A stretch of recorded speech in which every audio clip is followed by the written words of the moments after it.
공회의 재판이 두려웠던 베드로, 보통 베드로의 부인 이런 얘기를 많이 했는데요.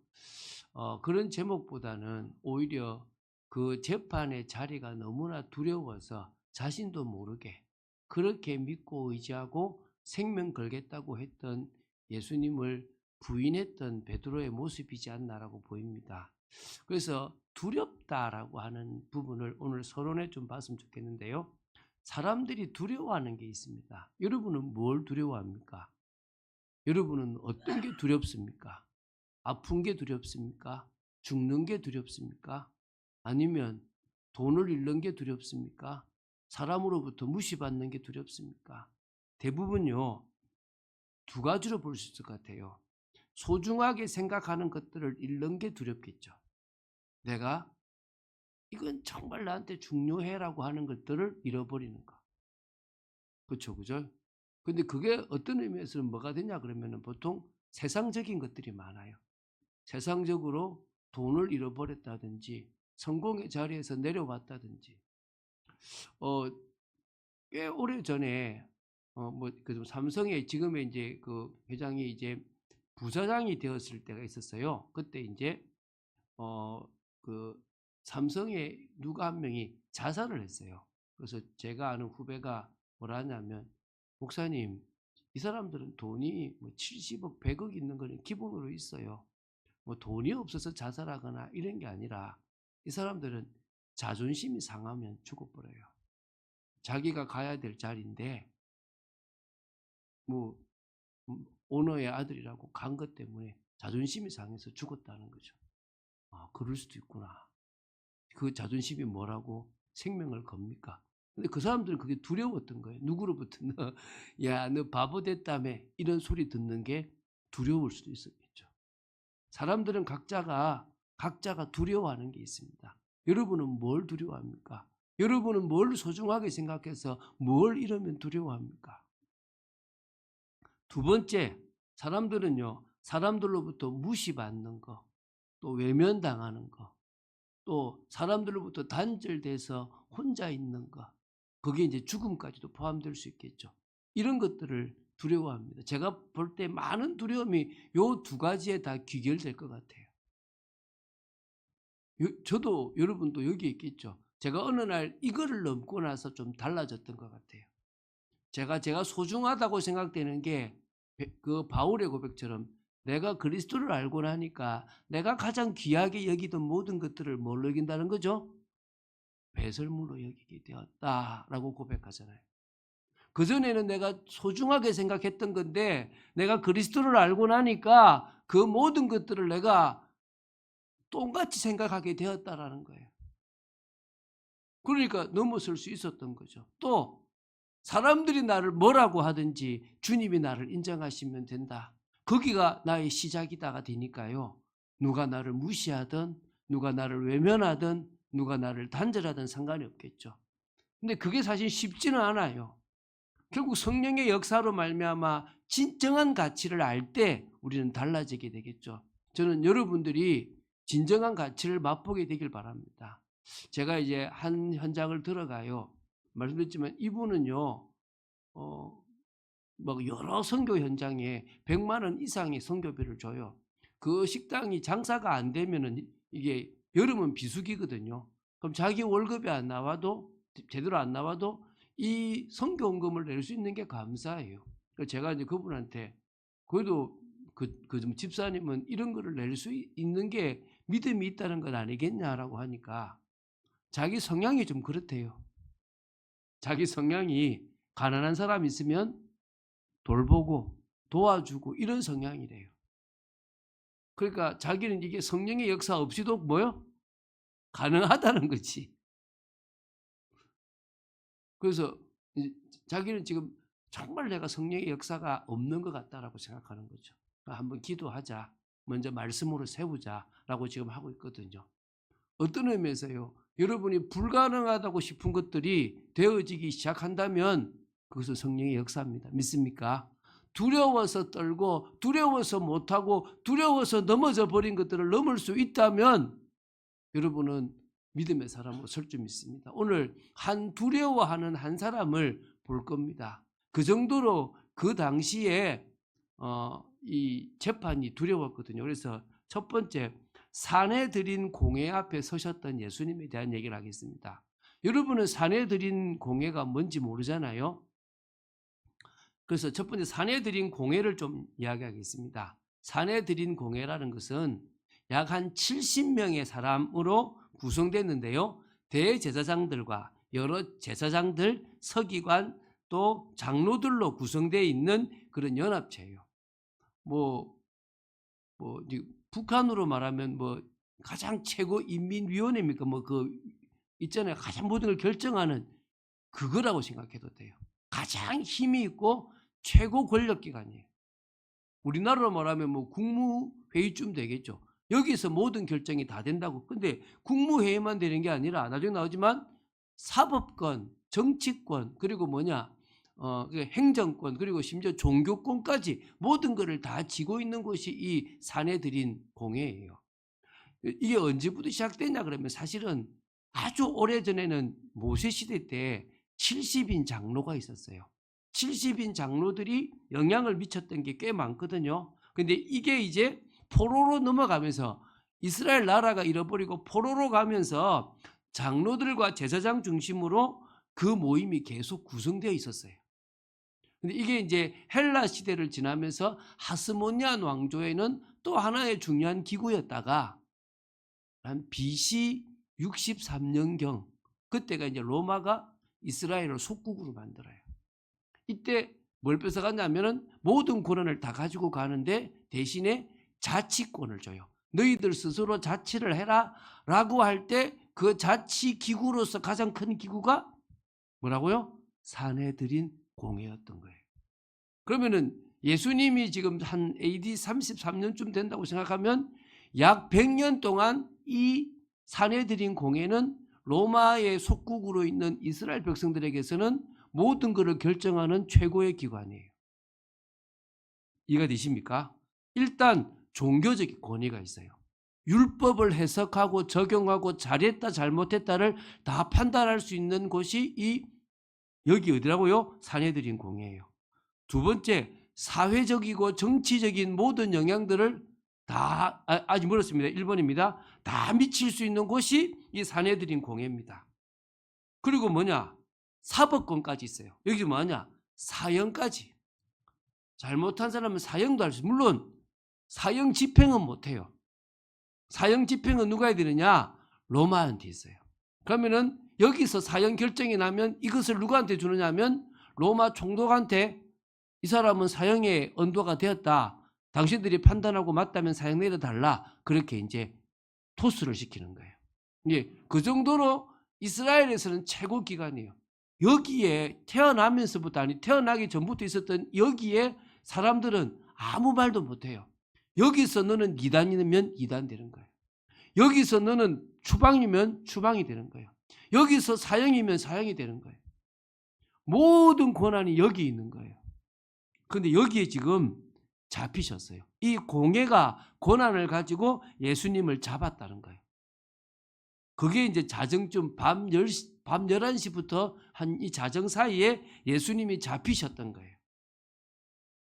겟세마네에서 잡혔잖아요. 그래서 먼저 간 게 그 당시에요. 얼마나 타락했냐면요. 대제사장이 2명이에요. 보통은 1명이 하잖아요. 그죠? 이게 이제 종신제거든요. 내가 죽으면 다음을 뽑아요. 그런데 그 당시에 대제사장이 누구냐면 안나스라고 하는 사람이 대제사장 권한을 갖고 있었어요.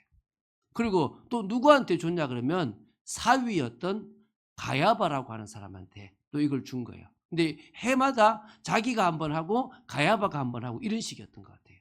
그래서 지금은 누구냐? 안나스가 이제 대빵으로 있지만 그 해에는 누가 대제사장이냐? 가야바가 대제사장이에요. 그러면은 사내들인 공회의 의장은 누구란 말이죠?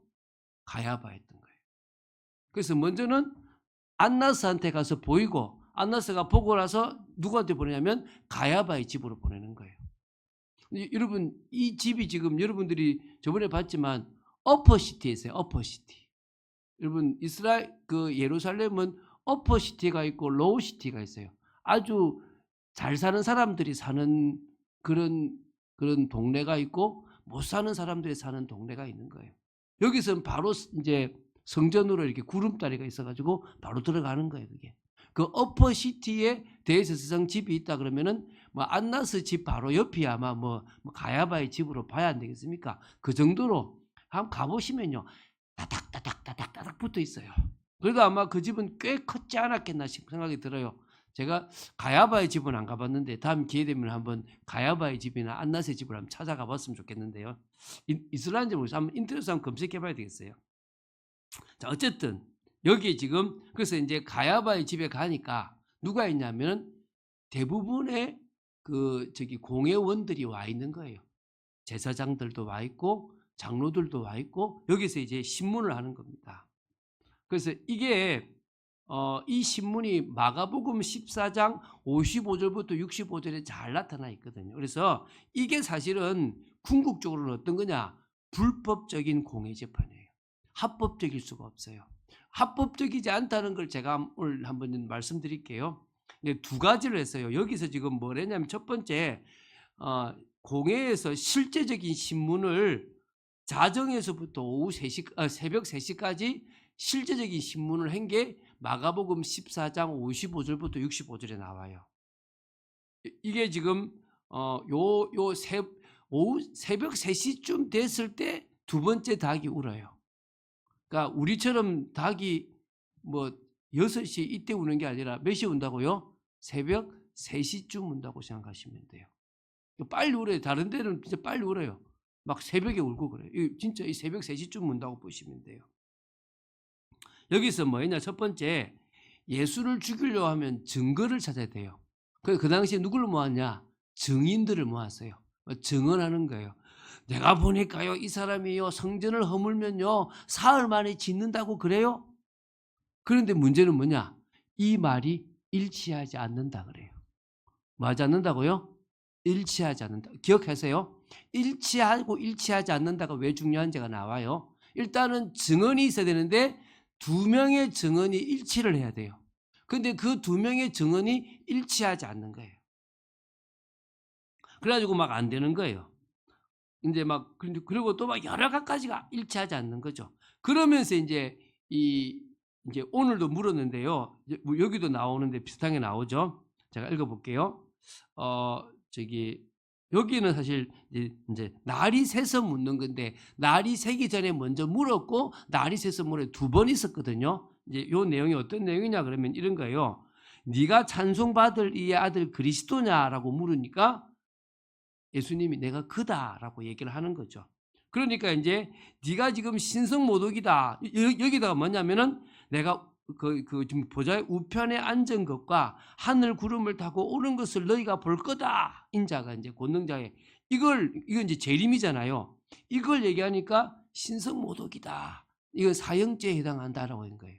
그러니까 예수님은 당신이 그리스도고 하나님의 아들이고 그리고 내가 저 보좌에 앉아 있다가 하늘 구름을 타고 심판주로 이곳에 올 걸 너희들이 볼 거다라고 얘기한 거예요. 그러니까 이게 뭐죠? 한마디로 내가 그렇게 기다려온 메시아다라는 얘기를 한 거죠. 이 신성모독이라고 이제 몰아붙인 거예요.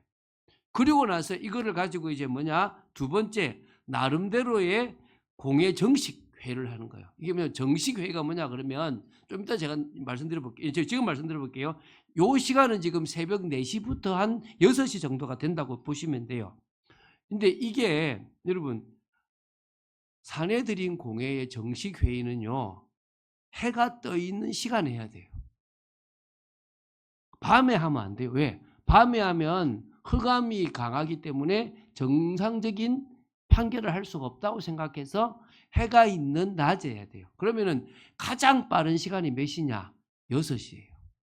근데 여기는 생각할 게 여러분 해발이 높을수록 좀 해 뜨는 시간이 좀 더 빨라요.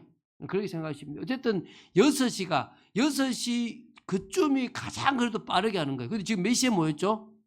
4시부터 모였다고 하는 거예요. 이건 이미 지금 사실 해가 떠 있는 것처럼 보이지만은 정식적인 시간이 아닙니다. 이제 두 번째 또 뭐가 문제냐 그러면 안식일에는 하면 안 되고 명절에는 하면 안 돼요. 지금 절기에는 하면 안 돼요. 지금 무슨 절기죠 지금?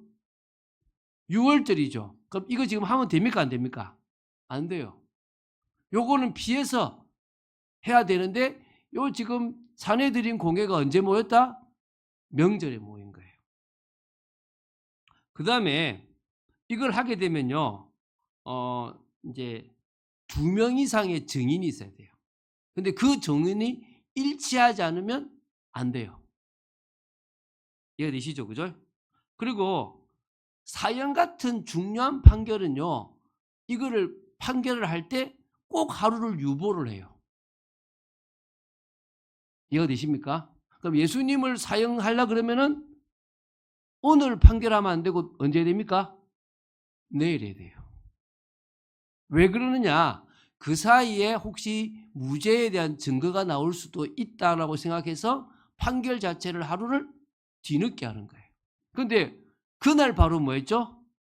사형 판결을 내려버렸죠. 그죠? 그리고 피고인에게는요, 자기 방어권을 주는 거예요. 증인을 세워서 그렇지 않다라는 이야기를 해야 돼요. 자, 그러면 지금 봅시다. 자, 시간 안 맞죠? 날짜 안 맞죠? 방법 안 맞죠? 증인도 일치하지 않죠? 판결도 그냥 바로 그날에 해버렸죠. 하여튼간에 맞는 게 하나도 없어. 그 한마디로 이거는 뭐라 말입니까? 불법. 여러분 한번 성경책 봅시다. 이사야 53장을 한번 펴보세요.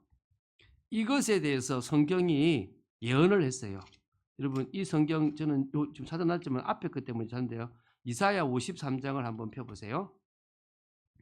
자, 여러분 이 7절 8절을 제가 한번 읽어볼게요. 한번 잘 보세요.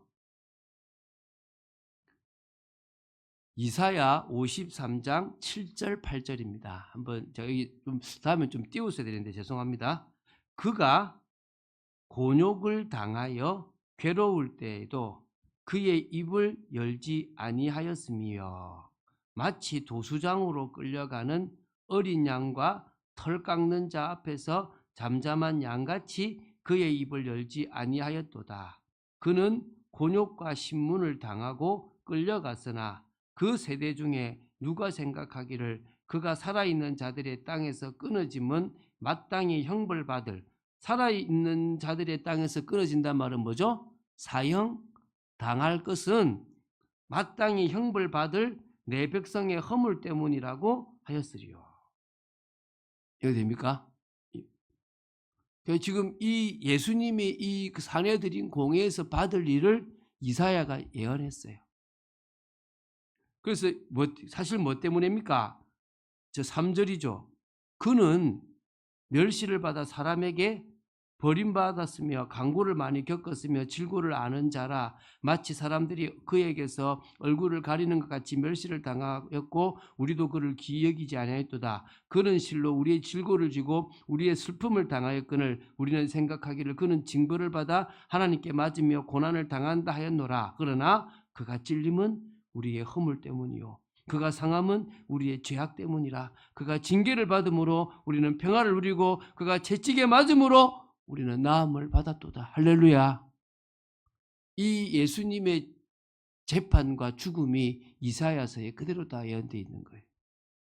이 이사야서가 예수님 이후에 쓰여진 책이 아니라 예수님 이전에 이미 있었어요. 할렐루야. 사회사본이 이미 나왔다는 거예요. 예수님이 십자가 지시기 전에 200년 전에 이미 이 책이 나왔다는 거예요. 최소 더 됐는데 200년 전에 있는 사본에 이미 예수님이 십자가 지실 것을 다 예언해 놓은 거예요. 자, 이 정도로요. 이 불법을 행하는 그 분위기가 얼마나 살벌했겠습니까? 여기서 이제 베드로가 실수를 한 거예요. 오늘 두 번째입니다. 공회로 끌려간 예수님을 멀찍이 따라간 베드로가 누가복음 22장 54절부터 62절까지 나오죠. 자, 그러면 봅시다. 이 베드로가 지금 도망갔잖아요. 어떻게 대제사장의 집에 갔을까요? 이제 첫 번째 고민이죠.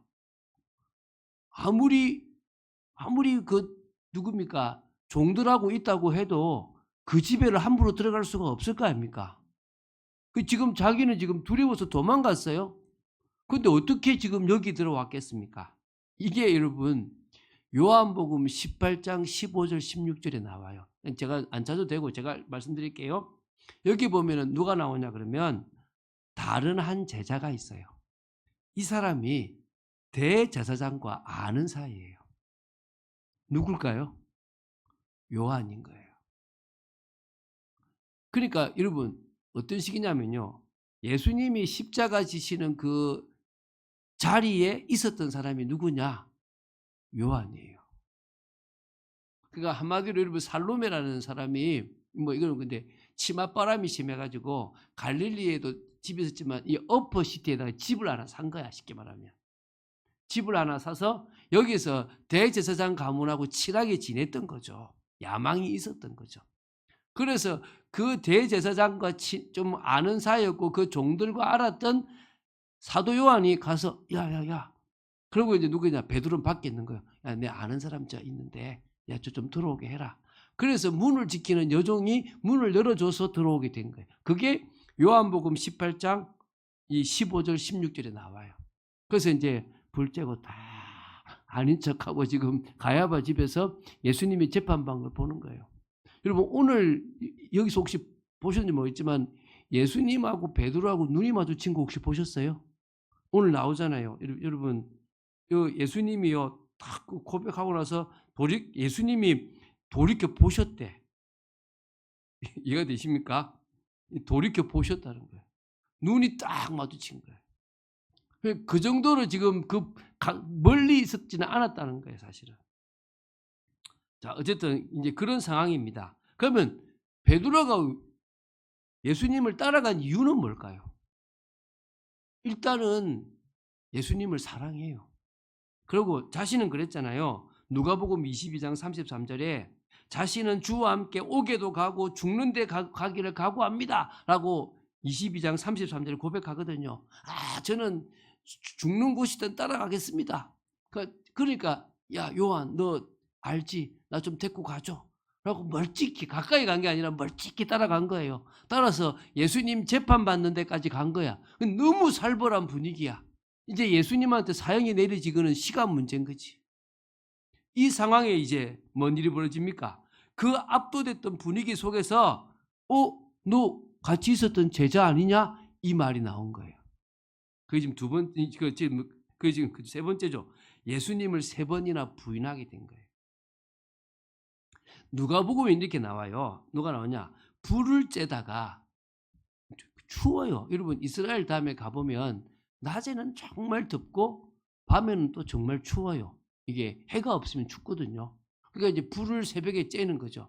쬐는데 불빛에 얼굴이 드러나잖아요.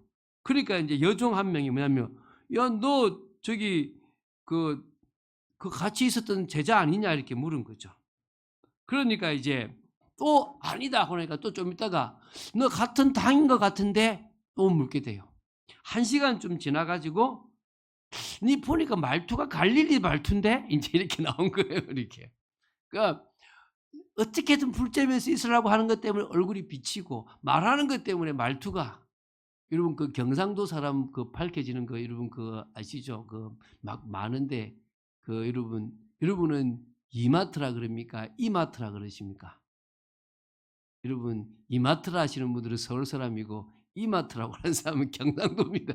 저는 이마트라 그러거든요. 뭐 몇 개 있더라고요. 이렇게 갈릴리의 말투가 있는 거죠. 갈릴리의 말투. 그걸 보고 이제 하게 된 거죠. 근데 요한복음에 어느 정도까지 얘기했냐면요. 그 마지막에 질문했던 사람들은요. 예수님의 길을 자른 사람의 친척이래. 그 표현까지 나왔어요. 근데 어쨌든 중요한 것은 이때 막 예수님을 저주했다는 말도 있고 자신을 저주했다는 말도 있는데 아마 자신을 저주했다는 말이 더 맞겠죠. 근데 그 정도로 베드로는 급구 부인하고 싶었던 거예요. 왜? 두려웠으니까. 뭐가 두려운 거죠? 죽을까 봐 두려운 거예요. 자신도 자신이 생각하는 소중한 이 모든 걸 잃어버릴까 싶어 두려웠던 거예요. 주님은 우리의 그런 연약함을 아십니다. 여러분이 믿음 있게 나가다가도 어느 날 두려워서 모든 것을 아닌 것처럼 말할 그 모습까지도 알고 계신 거예요. 그렇게 우리 연약해요. 자, 그래서 오늘 세 번째 두려움을 이기는 성령의 역사. 그렇게 통곡하고 그렇게 막 두려워서 아무것도 못했던 베드로가요, 성령의 역사를 받고 나서는 바뀌었습니다. 이 점 첫 번째죠. 성령의 역사를 받은 베드로는 변화되었습니다. 두려워 부인했던 베드로가요, 나중에 여러분 어디게 되는지 아세요? 공회 앞에 서요. 사도행전 4장이 나오죠. 이 공회 앞에 선 것도 아니고 설까 싶어서 두려워서, 그것도 종들 앞에서, 여종 앞에서 벌벌벌 떨면서 나 아니야 라고 부인했던 이 베드로가, 제가 그거 굳이 많이 안 다루는 이유는요, 우리 모습도 그러니까 굳이 안 다루는 거예요. 근데 어쨌든 그런 베드로가 어떻게 됐다고요? 이제 공회 앞에 서는 거예요. 대제사장 앞에 서고 70명의 그 사람들 앞에 서는 거예요. 서서 뭐라 그러는 겁니까? 너희들이 이 사람의 된 것에 대해서 말한다면 말하지 마라. 너희들이 십자가에 못 박은 그 예수가 이 사람을 살리게 했다. 다른 이로서는 구원을 받을 수 없나니 천하 사람 중에 구원을 받을 만한 다른 이름을 주신 적이 없다. 그러니까 그 사람들이요, 사실 이 베드로가 무식한 건 아니거든요. 사실은 여러분, 베드로는 갈릴리 지방에서요, 그래도 지주예요. 조금은 배웠던 사람이에요. 근데 이 예루살렘 사람들은 그냥 갈릴리를 갖다 뭐라 봐요? 무식한 촌놈으로 보는 거예요. 우리 보통 보면 뭡니까? 서울에 있으면 다 뭐, 지방은 다 뭐예요? 촌놈이야. 그렇죠? 그러니까 갈릴리 저 뭐 무식한 놈 아니야? 라고 싶은데 너무 말을 잘하죠. 나중에는 뭐요? 말하지 못하게 해요. 내가 하나님 앞에서 하나님 말씀 듣는 게 옳으냐, 너희 말 듣는 게 옳으니 생각해봐라. 달라져 버린 거예요. 할렐루야. 저는 이게요, 베드로의 중심을 하나님께서 성령의 능력으로 바꿨다고 믿습니다. 할렐루야.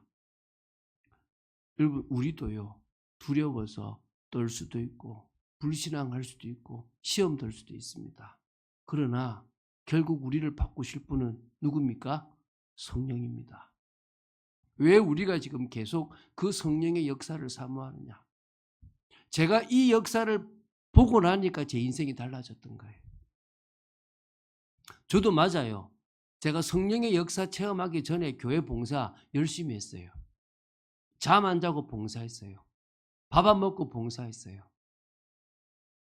정말 열심히 했습니다. 할 수 있더라고요. 그런데 그게 세상 속에서 내가 그리스도인이라고 확실하게 말할 만큼 충만하지 못하고 나를 넘어설 만큼 충만하지 못하더라고요. 그런데 그런 제가 24살의 그 철없는 나이 때 성령의 역사를 체험했어요. 그때부터 지금까지 25년 넘게 대략 30년 가까이를요, 한결같이 달라오게 저를 만들었어요. 믿습니까? 여러분, 그게요, 성령의 역사예요. 오늘 그 성령의 역사가 여러분에 있게 되길 바랍니다. 그 두려워서 그렇게 사랑하고 그렇게 좋아하고 그렇게 생명 걸고 싶었던 예수님을 부인했던 베드로를 바꾸었던 성령. 나의 그 약함을 아시고 나를 강하게 만드실 주님의 능력 더디부진 여러분 되시기 바랍니다. 그래서 성령의 역사로 변화될 우리입니다. 지금 두려워하는 거, 지금 힘들어하는 거 넘으시길 바랍니다. 시작은 정체성입니다. 여러분 누군지 아세요? 여러분은 돈이 필요 없는 존재입니다. 여러분은 세상에 성공이 없어도 될 존재입니다. 여러분은 세상에 인정을 받지 않아도 될 존재입니다. 천지 모든 만물을 창조하신 하나님의 인정을 받는 존재예요. 천지 만물을 창조하신 하나님이 여러분의 아버지가 되십니다. 여러분이 이 땅에서 고난을 당해도, 제가 우리 홍보사님한테 그랬어요. 계속 아프시니까 권사님 죄송한데요, 지금 권사님 아프신 것에 10배를 아파도 100년을 안 넘습니다. 그런데 천국은 영원합니다. 믿습니까? 목사님 안 아파봐서 그렇죠. 저도 좀 아파봤습니다. 저도 마음도 아파봤고요. 저도 정말 두려워봤습니다. 물론 권사님만큼의 아픔은 아니겠죠. 근데요, 이 또한 지나갑니다. 믿습니까? 지나갈 것에 두려워하지 말고 영원한 축복을 바라보고 오늘 믿음을 고백하고 나아갈 성령의 능력을 덧입는 여러분 되시기를 주의 수고하심 축원드립니다. 그래서 우리는요, 할 일이 있어요. 성령의 역사로 하나님 나라를 이룹니다. 사람들은요, 할 일이 있어요. 사업 성공해서 또 이름을 올려서 뭔가 대학 들어가서 뭔가 해서 나를 드러내고 뭔가를 만들려고 그래요. 그걸 우리는 모래성이라 그럽니다. 무너져 버릴 성입니다. 아무 의미 없습니다. 그런데요, 하나님 나라를 이루는 이것은 귀합니다. 어제 우리 집사님 한 분이 저 딸이 있는 저 지방에 멀리 가는데 반찬도 만들고 막 가는데 남의 일이면 하고 싶겠습니까? 여러분 성도 한 명 때문에 여러분 살던 성도 한 명 때문에 저 멀리 몇 시간 차 타고 가겠습니까? 전 갔습니다. 저보고 저 거창에 그 이사예배 해달래. 그래가지고 저희 아내하고 둘이서 꼴짜기를 한 5시간 갔어요. 그러니까 이제 그분이 제가 군포에 있을 때 신방 갔을 때 도망가셨거든요. 나이가 80이 넘으셨는데 안 본다고. 그런데 그분이요, 진짜 벗은 발로 뛰어오더라고. 아이고 목사님 여기까지 오시냐고. 제가 제주도도 갑니다. 걱정하지 마십시오. 물론 그때는 제가 목사니까 그랬겠죠. 근데 성령의 은혜가 있으면 우리가 정말 사랑하면 할 수 있는 거예요. 그 집사님이 사랑하니까 그 사랑 때문에 갔는데요. 가서 자녀가 좋아하니까 얼마나 기뻐합니까? 저와 여러분이 하나님 나라를 위해서 살아갈 때 오는 기쁨은요, 이루 말할 수 없습니다. 믿습니까? 전 여러분이 그 기쁨을 맛보게 되기를 바랍니다. 흑암이 무너지고 새 생명의 역사가 일어나고 하나님의 나라가 이루어져서 세상이 변화되는 역사를 보게 되기를 바랍니다. 저는 계속 얘기하잖아요. 우리의 믿음의 선진들이 바꿨어요. 제가 이번에 그 우광복 이야기라고 제가 한번 올려드리는데 제가 올려드릴게요. 제가 어제 우광복이라는 한국 이름을 가진 외국인을 봤어요. 윌리엄스라고. 여러분 그 담배에 뭐 붙어있습니까? 이거 피면은 암 걸린다고 한 게 있죠. 그거를 처음으로 연구해서 밝힌 사람이 이 윌리엄스예요. 근데 이 윌리엄스의 아버지가 1900년 초에 어디로 왔냐면 인천에 선교를 와요. 부부가 와서 그 인천 선교사 집에서 아들을 낳았는데 그 윌리엄스인데 이름을 광복이라고 지었어요. 왜 광복이라고 지었느냐? 이 나라의 광복을 바랬어. 그런데 중간에 하도 그 독립운동을 이 사람의 제자 중에 유관순 씨가 있어요. 나중에 그 천안에서 자리를 잡았는데요. 그 하도 심하니까 추방을 시켜가지고 미국은 안 가고 인도로 가서 언제든지 한국을 들어오려고 준비했던 거예요. 근데 이 아들, 이 우광복 씨가 미국에 가서 의사가 됐는데 해군으로 입대를 한 거예요. 해군으로 입대했는데 1945년에 어디 있었느냐? 하지 장군의 부하로 있었던 거예요. 하지 장군이 어떤 장군이냐? 미 대통령이 소련이 내려오니까 너 한국으로 들어가 라고 해서 들어간 대통령이야. 그 장군이야. 근데 아무도 통역이 안 되는 거예요. 그런데 이 우광복 씨가 나와가지고 통역을 한 거지. 너 어떻게 한국말 잘하냐? 마침 옆에 그때 인천에 있거든요. 저기서 내가 태어났다. 내가 여기서 자랐다. 이름값 했죠. 이름이 뭐라고요? 우광복. 광복 때 어디 왔어요? 한국에 왔죠. 그래가지고 너무 일을 잘하니까 하지 장군이 너 이 한국을 돌면서 네가 한국에 필요한 걸 해봐라 라고 하니까 일을 한 거예요. 그러고 나서 뭐냐면 니를 중심으로 진짜 중요한 인물들을 이게 네가 한번 모아봐라 그랬거든요. 누구를 먼저 모았겠어요? 저 인도에 가 추방되어 있는 아버지를 불러 모은 거야. 아버지가 또 누구를 뭐냐, 언더우드의 아들을 불러 모으고 기독교인들이 선교사님들 중심으로 모인 거예요. 그들이 만든 나라가 이 나라예요. 기독교 세계관을 가지고 사람을 존중히 여기는, 제가 그거 올려놓을 때 한번 보세요. 얼마나 귀한지. 여러분이 정치적 이런 거 보지 말고 하나님의 역사를 한번 보시면 좋을 것 같아요. 시간이 많이 지났는데요. 자, 여러분, 성령의 역사를 사모하는 은혜 속으로. 아까 그 우광복 씨의 아버지 엄마는요, 흑수저고 한 번도 자기 주를 떠나본 적이 없는데요, 결혼하고 선교사로 온 곳이 이 조선이라는 곳이었어요. 그분들의 헌신이 성령의 역사를 사모하는 은혜 속에서 나왔다고 저는 믿습니다. 우리의 헌신이 그런 헌신이 되어질 줄로 믿습니다. 저와 여러분의 변화가 그런 변화가 될 줄로 믿습니다. 그런 축복을 여러분 되시길 주에서 축원드립니다. 주는 그리스도시요 살아계신 하나님의 아들이심을 고백합니다. 우리가 성령의 역사를 체험하고 믿음으로 나아가는 저희들 되어지도록 지켜주시옵소서. 감사드립니다. 주 예수 그리스도 이름으로 기도드립니다. 아멘.